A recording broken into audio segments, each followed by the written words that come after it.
আজকে তরমুজের একটা শরবতের রেসিপি দেব। দেখেন তরমুজ দিয়ে আজকে ব্লেন্ডার করে চিনি ব্লেন্ডার করে নিলাম আগেই। তারপরে তরমুজগুলোকে আমি বিচিগুলো ফেলে দিয়েছি, দিয়ে এখন একটা বরফ দিয়ে দিলাম, দিয়ে তরমুজের একটা শরবতের রেসিপি দেব। তরমুজের শরবত কিন্তু এই গরমে খেতে অনেক ভালো লাগে। ফ্রিজে রেখে দিয়েছিলাম তরমুজগুলো আগেই, এখন আমি শরবত বানিয়ে নিলাম খাওয়ার জন্য। আর সাথে চিনি দিয়ে দিলাম, দিয়ে ব্লেন্ড করে নিলাম। আর ওই শরবতটা খেতে অনেক সুস্বাদু হয়েছিল, ভালো লেগেছিল।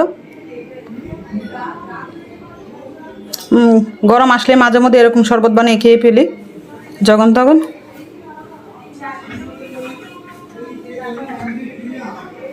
এই তো শরবত রেডি হয়ে গেল। সবাই আমাকে সাপোর্ট করবেন প্লিজ প্লিজ। আমার ভিডিওগুলো একটু শেয়ার করে দেন। ফেসবুক ফলোয়ার দিয়ে রাখেন, ইউটিউব বলে সাবস্ক্রাইব করে দেবেন প্লিজ। আমার ভিডিওগুলো একটু শেয়ার করে দেন, আমাকে সবাই সাপোর্ট করুন।